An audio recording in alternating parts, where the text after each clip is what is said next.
అత్యాచారం, హత్య కేసుల్లో నిందితులకు మరణశిక్ష విధించేలా రూపొందించిన బిల్లును పశ్చిమ బెంగాల్ అసెంబ్లీ ఆమోదించింది. అపరాజిత మహిళ, శిశు పేరుతో ప్రవేశపెట్టిన ఈ బిల్లును సభ మూజువాణి ఓటుతో ఆమోదించగా ముందుగా హామీ ఇచ్చినట్లు బీజేపీ సభ్యులు ఓటింగ్ కోసం పట్టుబట్టలేదు. కేంద్ర చట్టాలు, భారతీయ న్యాయ సంహిత, భారతీయ నాగరిక్ సురక్షా సంహిత, చిన్నారులపై అత్యాచారాల నిరోధక చట్టంలో సవరణలు చేయాల్సిందిగా ఈ బిల్లు సూచిస్తోంది. ముఖ్యంగా అత్యాచారాలతో బాధితురాలి మానసిక స్థితి దెబ్బతినేలా చేసే నిందితులకు మరణశిక్ష విధించాలని అపరాజిత బిల్లు స్పష్టం చేస్తోంది.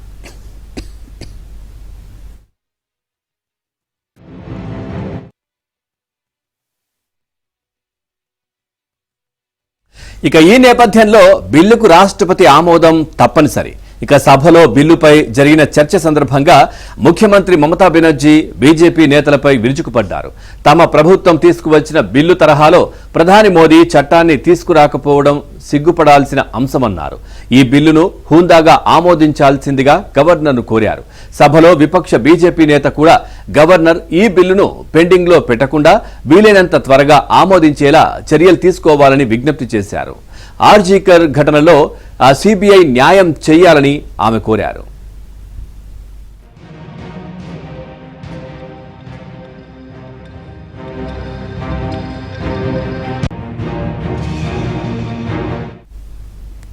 ఓవరాల్ గా ఇదే అంశానికి సంబంధించి మరిన్ని అప్డేట్స్ మా ఢిల్లీ బ్యూరో చీఫ్ కృష్ణ అడిగి తెలుసుకుందాం. కృష్ణ, ఈ బిల్లుకు సంబంధించి ఓవరాల్ గా అప్డేట్స్ ఏంటి? నీలిమ, గతంలో మనం చూసాం జగన్మోహన్ రెడ్డి ప్రభుత్వం కూడా దిశ చట్టం అంటూ చట్టాన్ని రాష్ట్ర అసెంబ్లీలో ప్రవేశపెట్టి దాన్ని ఆమోదించారు. అయితే దానికి కేంద్ర ప్రభుత్వం కానీ అదేవిధంగా రాష్ట్రపతి అనుమతి ఇప్పటి వరకు కూడా లభించలేదు.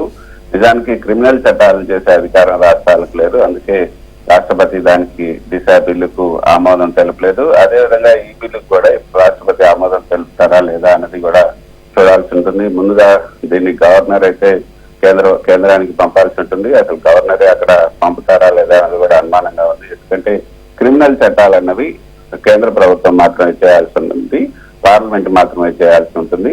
ఇది రాష్ట్ర ప్రభుత్వం చేసింది. మరి దీనికి ఎంత శాంక్షన్ ఉంటుందన్నది కూడా చూడాల్సి ఉంటుంది. నిన్న చేసినటువంటి ఏదైతే నిన్న పశ్చిమ బెంగాల్ శాసనసభ రాష్ట్ర అత్యాచార నిరోధక బిల్లును ఏకగ్రీవంగా ఆమోదించింది. కోల్కతాలో జూనియర్ వైద్యురాలి అత్యాచార ఘటన నేపథ్యంలో ఈ అపరాజిత ఉమెన్ అండ్ చైల్డ్ బిల్ ను తీసుకురావడం జరిగింది.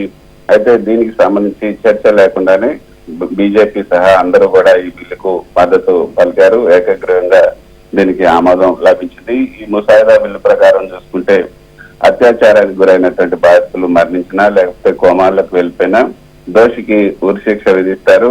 అత్యాచారానికి పాల్పడినటువంటి దోషులకు పెరలు లేని జీవిత ఖైదును కూడా విధిస్తారు.